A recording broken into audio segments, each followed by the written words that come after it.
Welcome, Saratoga. Welcome to Saratoga Sunshine. Today, we are going to talk about the COVID crisis here in Saratoga, what's going on, try and give you some insights and information as to what we as a city are doing. And sort of a casual format today. I am Howard Miller. I am our city's mayor this year, and I'm accompanied by our city manager. James Lindsay. Thank you, Howard. And we have sort of an informal program scheduled for today. I'm going to start with some updates about what's going on in our community. And then we've invited members from our senior center to talk about the impacts on seniors and what we can all do to help. So let me start with a little tiny bit of basic information. The virus has been going on for a while. This has become all-consuming for many members in government and obviously everybody in our society. And so it's not the best of times. However, we remain one of the best cities. And so I want to remind everybody that a certain amount of patience and a certain amount of fortitude is what's needed at this time. So let me start with some data. Let me see if I can share this screen with people.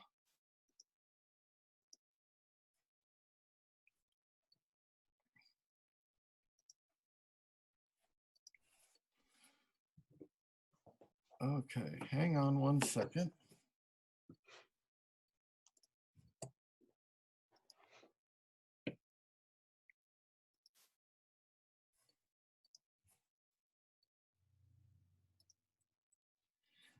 Many of you probably are aware of this website. If you're not, Santa Clara County has a real-time dashboard that does provide pretty comprehensive data for what is going on within our county.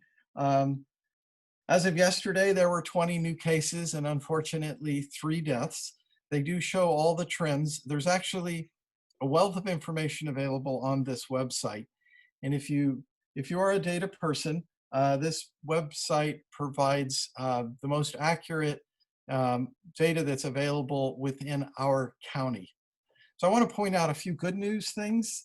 The death rate within our county is diminishing, but very importantly, and it's due to our individual efforts, the new cases rate continues to decline.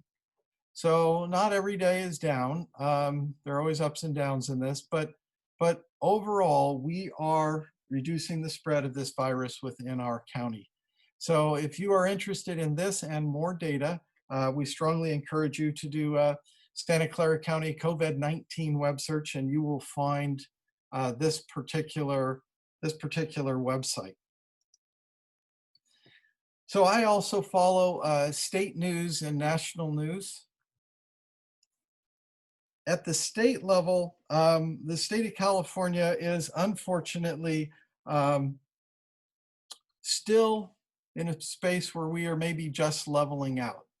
And the best source of data that I have found is the LA Times COVID-19 page. I'll leave that for you to Google. Too much data may not be a good thing. But that website shows every single county, and it gives you the ability to search a lot of data about a lot of counties. Here's the good news. Santa Clara County's growth rate is down to doubling every 50 days. Longer is better here. And again, we've done a great job. The state has some challenges in Southern California. We are all aware of those. But I have family and relatives in Southern California. I think everybody's figuring this out. Everybody's doing their part.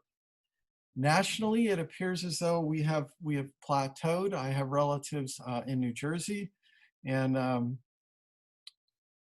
not all news is good. My aunt started palliative care yesterday in New Jersey.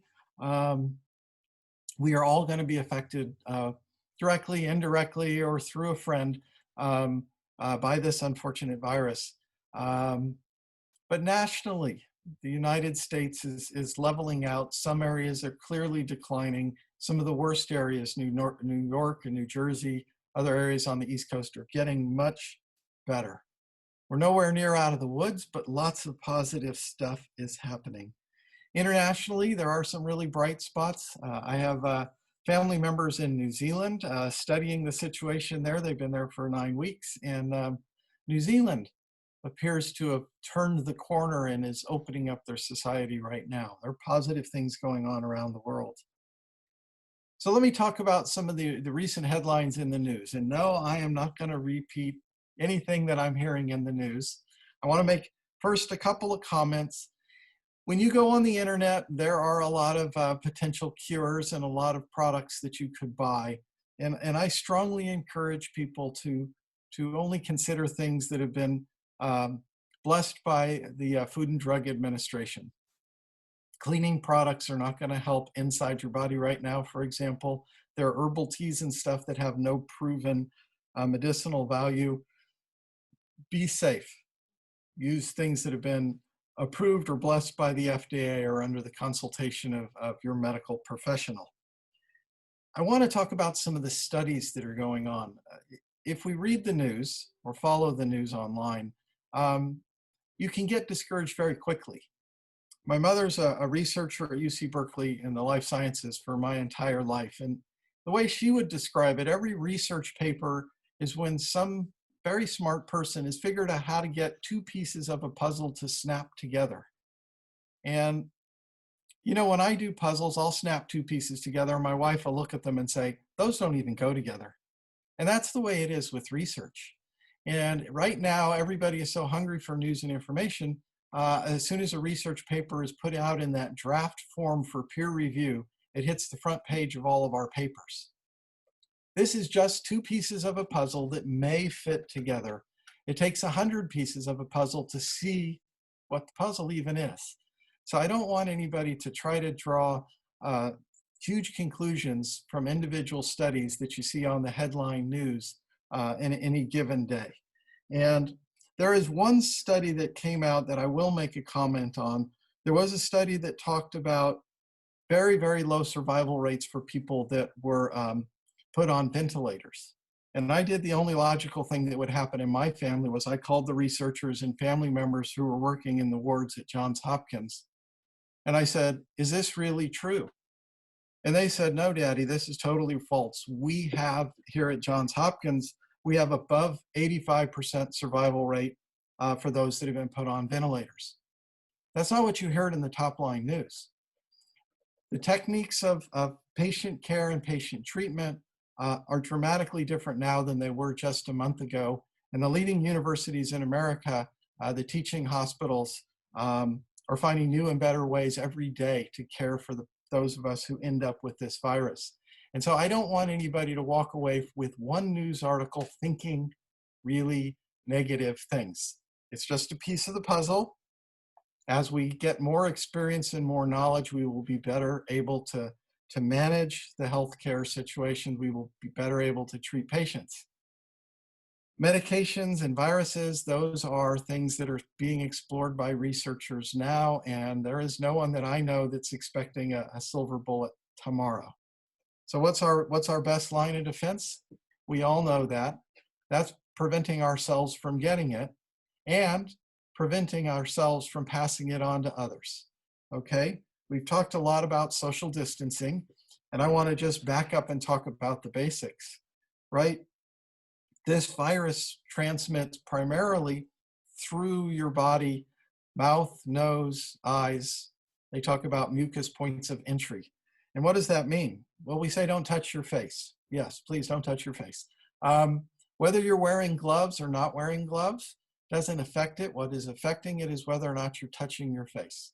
So if you go out, our family, we have one designated shopper, and that's me. And when I come home, the first thing I have to do is wash my hands thoroughly with soap, both sides. We all know the procedure. I'm reminded constantly not to touch my face. And I have my favorite mask that my daughter sewed me. She's also given me the official Johns Hopkins designed masks.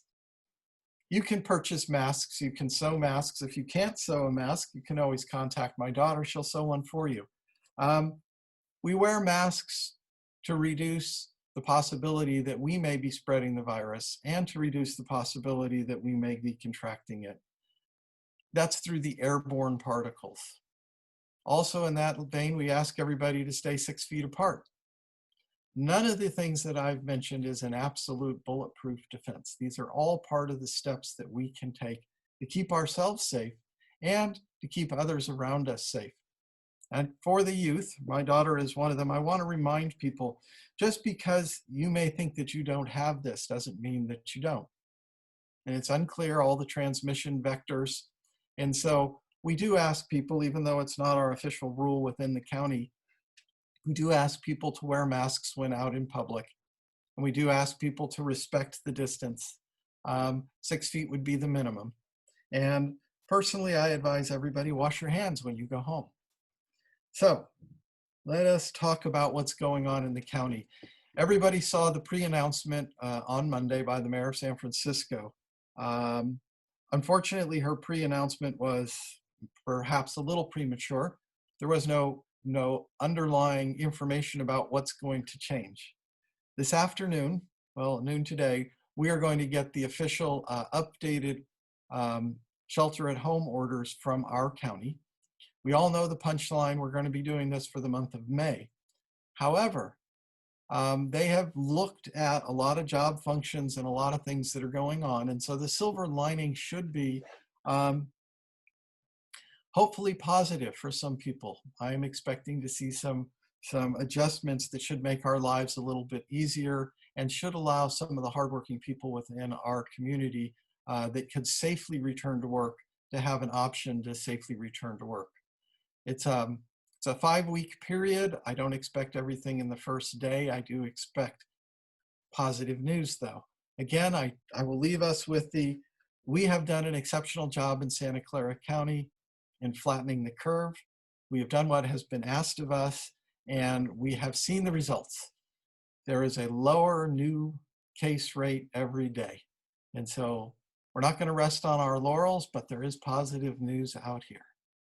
So with that, let's talk a little bit about the city, James. The city is just affected by the shelter-in-place order as everybody else. So what's going on in terms of city services right now? Thank you, Howard. As many know, City Hall has been closed for the past 6 weeks, but our essential and emergency services haven't skipped a beat and continue to serve our residents. Much of the staff here at City have been working from home, and we've had our maintenance crews coming in on staggered shift to ensure that social distancing could be maintained, but to ensure that the safety issues that prop up in our parks and streets are addressed in a very prompt manner. We do have information on how to report any issues on our city's website. So I encourage any listeners to please look at all of the resources and informational links that are there. And if you see any issues, do please continue to report them to us. As you can imagine, many hours have been spent closely coordinating with the county's efforts, County Office of Emergency Services, County Public Health, on the local response here and the implementation of the order here in Saratoga. And like you had stated, we're anxiously awaiting the update coming up here in the next few hours to see how life might change for us here in Saratoga. Yeah, for everybody who's watching, we'll do another show on Monday to update everybody on how those changes will be affecting us here in Saratoga. James, I got a couple of specific questions that I've been posed.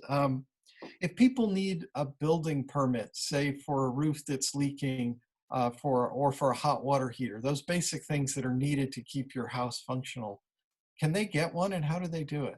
Absolutely. No, home repairs such as replacing a hot water heater that's not working or fixing a leaky roof are all allowed under the county's order, and we have city staff that have been available here to assist residents in obtaining the permits to do those necessary repairs. Some of the criteria that the county uses under the current order is repairs that are needed to keep a resident safe, sanitary, and habitable, and cannot be delayed. And those are the criteria that we are using as we're working with community members to see if those are permits that we can issue under the current order. So how did they get one? Do they go to the city website? Is that the first and best way? Correct. We have really tried to set up the city website as your go-to informational source, and that will then drive you into the different areas that you have that are more specific. So on our building divisions webpage, which you can get from our COVID-19 page, that shows you how to get those permits. Things are a little different because City Hall is closed, but we're still allowing those permits to occur and those inspections to happen. And all that information, again, is on the city's website. All right. And then for those of us who want to get outside in the fresh air and the sunshine, what is the status of our city parks right now? Open, open, and open. I am happy to report that they are all open. Restrooms are open. In fact, I encourage residents to enjoy all of our parks, even bring your own equipment.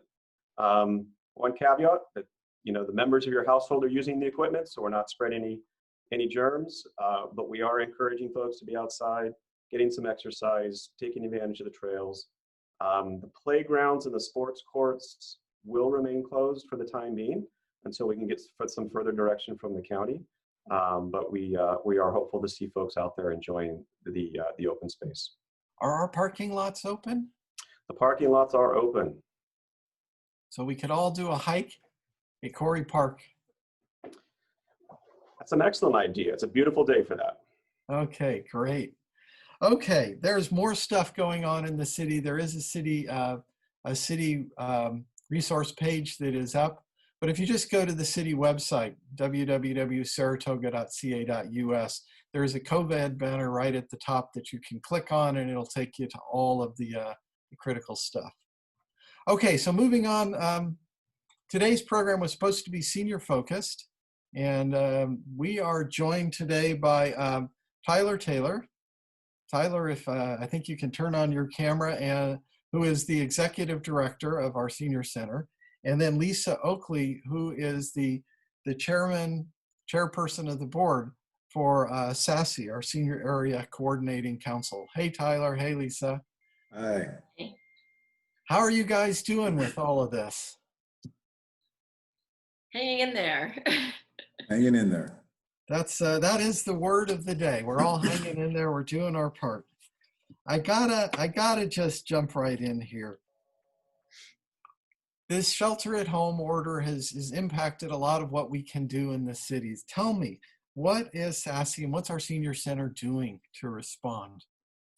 Well, so our senior center, prior to COVID-19, one of our initiatives was actually a larger AARP initiative called Age Friendly. And so our Saratoga Age Friendly programs have had to be put on hold, one of which was our walking group that met at West Valley College. Not only were they walking, but there were additional programs there and always lunch. The sheriff was working on a driver training program that's had to be suspended. That was also for our older adults. And our emergency preparedness workshops through the Santa Clara County Fire has had to be suspended. In addition, our senior center has had to close our doors physically, but only physically. So unfortunately, that's been difficult. We can't have in-person classes, and particularly for our older adult, our adult daycare program, we've had to close our doors to that. So we've been scrambling to figure out ways to help our most vulnerable in the adult care center, as well as our senior nutrition program, our ride transportation program, and this has resulted in some hopefully temporary layoffs of some personnel as well. Give me some positive news. What are you guys doing that's positive to help? Well, Howard, this obviously has given everyone an opportunity to try to see what they can do creatively to meet the need that's been created by this. And so some of the really positive things that we've been able to do is expand beyond our own walls and get out into the community virtually, as well as using our resources to meet people's needs in their homes. One great example of that is the RIDE program. As a lot of people may know or may not know, RIDE was a senior transportation program that was delivering about 6,000 rides per year to isolated seniors to get them out into the community doing whatever it is that they would like to do. When this crisis hit, people weren't taking rides anymore, other than to non-emergency medical appointments, which we still do. But we repurposed the program in order to deliver essential items such as groceries, prepared meals, pharmacy products, and so on, pardon me, to folks in their homes. And so we were able to work with our partners in the county to get that change to our program approved. And they realized also that we needed to meet the need. Some of the other things that we've been able to do have been hosting online classes such as chair yoga, exercise, meditation.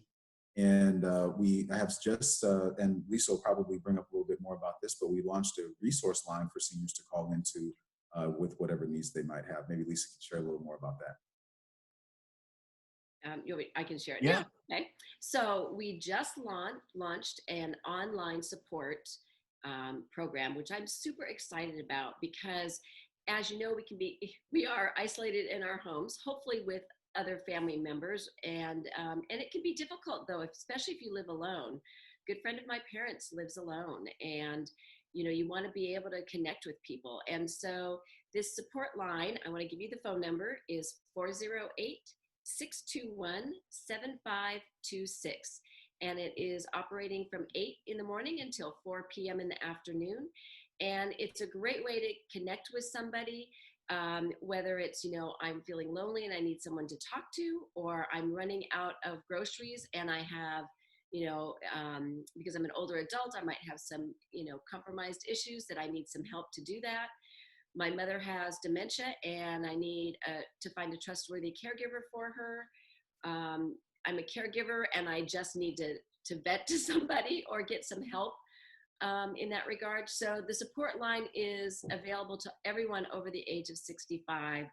And I'm very excited about it. It's a way for people to connect with someone else to get that support. Are there other ways if people people want to connect with the RIDE program for food or something? Are there other ways to contact SASE? How do they get in touch? Well, we have a few different ways people can get in touch with us, Howard. One of them is in our newsletter, the Outlook here. It looks like it's backwards on the screen, but the Outlook is our community newspaper. What we do with that is we have a page in there for resources. When you flip to that section, you're able to see phone numbers, addresses, and information about different resources that are available. You can also go to our website, which is www.sascc.org. And there's a lot of resources there that are specific to the COVID-19 response, links to the county public health department page, and other resources that are available locally. The RIDE program, so go ahead, Lisa. I was just going to forget, they can access our newsletter on our website as well if they aren't able to get the physical paper. Absolutely, it's downloadable. You can also view it on our site and scroll through it on the site as well.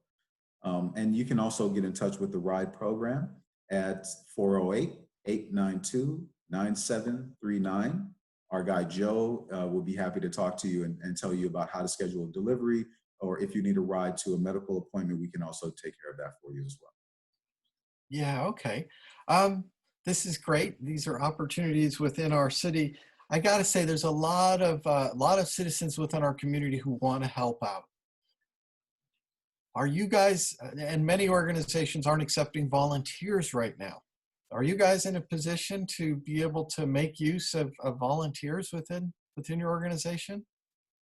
Absolutely. With the RIDE program and with the delivery service that we're launching, we need drivers, and we do have a vehicle that was generously donated to us by the Paquier family and Fang Pei. They teamed up to provide us with enough funds to buy a brand new Honda Odyssey. And so we're using that in order to both deliver groceries and essential items to seniors in their homes, and also to provide the rides to the non-emergency medical appointments. And so we do need volunteers for that program. As Governor Newsom launched a senior nutrition support program through the local restaurants, more details are coming soon about how to access that and how to actually participate in that. But we'll be helping the local restaurants to deliver those meals to seniors, and we'll be able to put seniors in touch with the restaurants who are going to participate in that program. Excellent. That is super good news. Okay, what about donations? Are you guys in need of any money? Well, yes, we definitely could use the support in terms of financial, and the main reason is what we're trying to do is we're trying to alleviate some of the cost burden for folks who have been out of work, whose support systems may be a little bit more pinched now than they have been in the past. And so we're doing things like gift baskets. We're doing masks for people. We're also putting in our delivery bundles, we're trying to create some care packages that consist of hand sanitizers, masks, gloves, as well as gift cards to help people kind of ease the burden. So any donations that the community is able to provide to SASE at this time will be put to great use. Excellent, excellent. How are you guys managing personally? You have the seniors of Saratoga to care for, you have your own families and yourself. For us, Manny and I both have older adult parents. And so when we schedule where we're shopping on which days, so it might be Trader Joe's, and then it might be Safeway, and then it might be Costco. We gather the list from our parents. My dad sends me a text with his list, and we actually then meet my parents in the parking lot after we've done the shopping. Keeping our social distance, we put their bags into the trunk of the car and go on from there. We've also have my daughter and a friend of hers staying with us, and at first it was a little rocky because there's 4 of us all doing different work at the same time, trying to find a room that we can go internet connection to get that work done. But we found a system that's working really well for us now. So that part's going well too. I don't think we're any less busier, and I don't know about you all, but I feel like the days are flying by. The days are long. Tyler, how are you guys hanging in there? Well, you know, Howard, I'm getting to know my wife in new ways.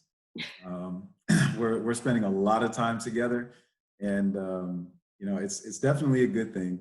She's an exercise freak, and so I've definitely been having less and less excuses to get down on the floor and do some push-ups and do some yoga poses and get out into the woods and hike or to the hills and hike. So we've been taking some time to exercise and try to get a little bit healthier.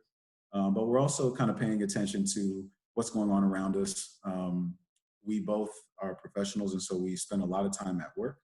And for me, our team our remaining team is shouldering a lot more of the burden of the work these days.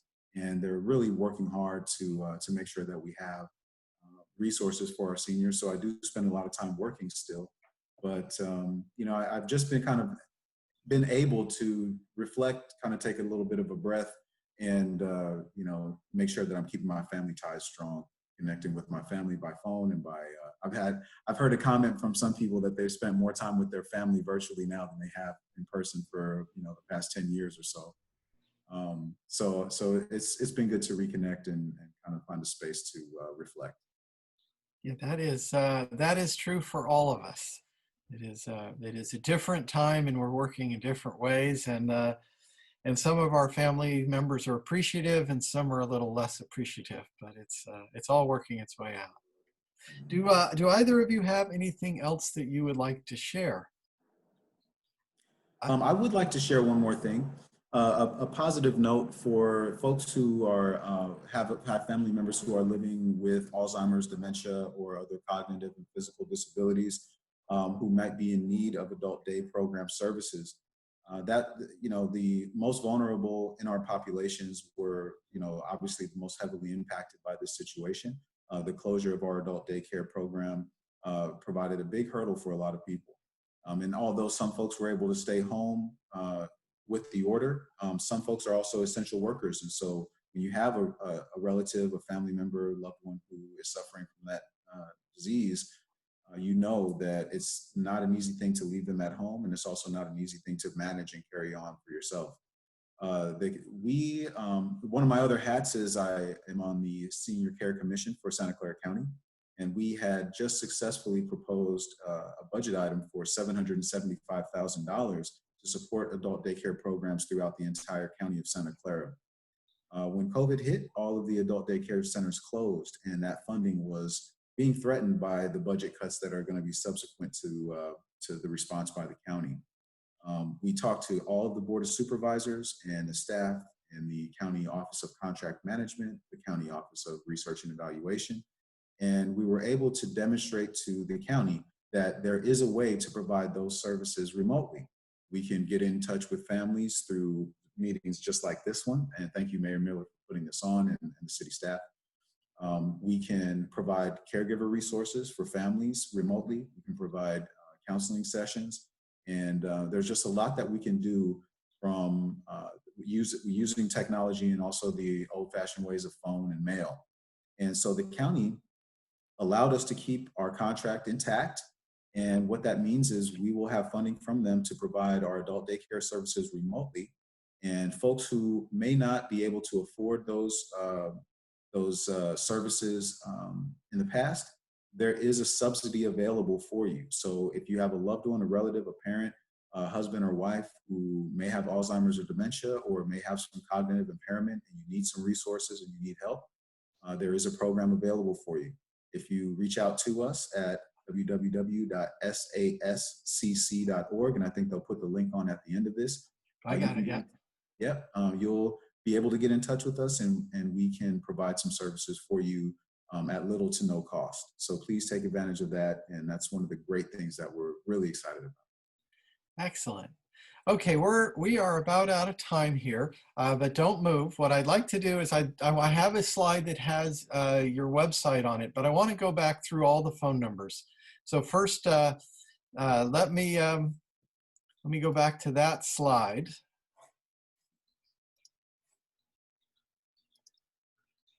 And if you guys could please, several phone numbers were given out. Lisa, you had one. Tyler, you had one. If you guys could repeat those phone numbers twice. First, on the website here is the official website for SASE, Saratoga Area Senior Coordinating Council. On their website, there's a COVID link right on the top. There's a lot of resources. Everything that we talked about today, for the most part, you can find there. But in addition, you guys mentioned some phone numbers. So if I could get you guys to repeat them a couple times, that would be great. Absolutely.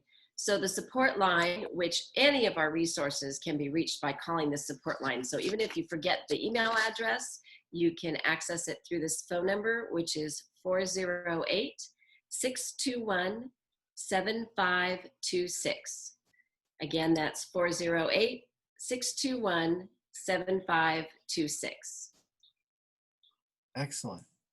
And there was a ride number? Yes, the ride number is 408-892-9739. Again, that's 408-892-9739. Excellent. Okay, Lisa and Tyler, I really want to thank you for joining us this morning. Good stuff happening in our seniors, for our seniors, through our senior center and our senior council. You guys have been wonderful. It's a trying time. I will point one small thing out. The city is working on our budget right now, and up for discussion are ways that we can help to support the businesses and the seniors within our community. And so we will be in touch as we work through those processes here at the city. Thank you very much, Howard. And I also want to thank James, Crystal, and Lauren. Your team there at the city always does a fantastic job, and we really appreciate the support that everyone in the city of Saratoga shows to its seniors. It's a example of leadership. Thank you. Absolutely. Thank you. I repeat that same sentiment. It's wonderful. We greatly appreciate you all. Thank you guys for being here today. Thank you. So I want to take a minute. I want to talk about other opportunities that are going on and provide a few more resources. Within our community, the primary provider of food bank services and rental assistance and utility assistance within the West Valley is an organization called West Valley Community Services. Many of you are familiar with this organization. They are, at this moment, serving an unprecedented number of people in the West Valley, including many here in Saratoga. They continue to operate the food bank at West Valley College in a slightly different way on Wednesday. At this point, they are not taking volunteers, but I will say they are in need of financial support. Many have donated food to this organization, and that is still something that they need. But right now it is much more efficient for them to buy a pallet full of spaghetti and rice than it is for us to donate spaghetti and rice a pound at a time.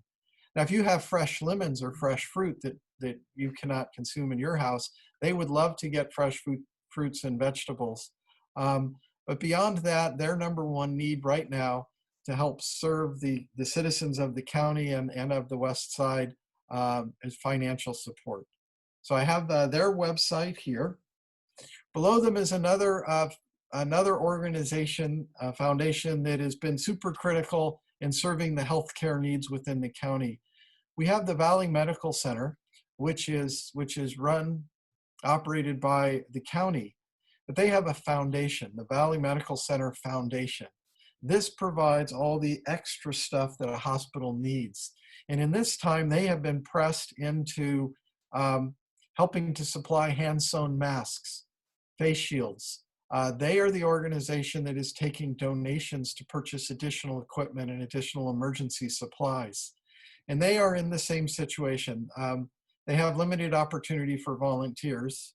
And while they love hand-sewn masks, at this point, they would rather be in a position to buy specific new equipment that is needed within Valley Medical. And so if you are so inclined, this is another opportunity to donate to help financially support a donation within our city. And then the last one is our Saratoga Chamber of Commerce. We meet with them, seems like weekly, since this is broken out, a lot of contact and a lot of concern for the businesses within our community. This is a very, very trying time. But our Chamber of Commerce has compiled a list of all businesses that are open through this period, not just chamber members, but all of them, and some information. A lot of our restaurants are doing grab and go options. Some of them are providing delivery options. And while not every meal can be gotten from outside the home, and in fact, for some of us, we prefer to stay in as much as possible to prevent spreading of any germs, supporting our local businesses at this time is super critical. So if you are so inclined to want to get a nice restaurant-made meal and bring it back home, the best way to find those resources is to hit our Chamber of Commerce website, and I have them listed here as well. So, and then in terms of resources within the city, we have set up, again, if you hit the main Saratoga website, there are a COVID banner at the top and there's opportunity. But we have compiled a resource page, which we are continuing to populate with important information and links for the citizens of our city. If we're missing something or something you know about, please feel free to email me or city staff. There's a feedback opportunity on this website as well. And then as for this forum of communicating with the city, today was our first attempt, and it is our plan to be back on Monday with much more definitive information that comes out of today's order. And James, is there anything else that you'd like to add on behalf of the city? No, just a big thank you for the community. I think Saratoga has really come together, and through our community partners like SASE, we just are very, very thankful for everybody's patience, their flexibility, and your continued diligence as we all work through this together. Excellent. Okay, Saratoga, thank you for spending a little of your morning with us. Keep positive and keep doing the great things that you're doing.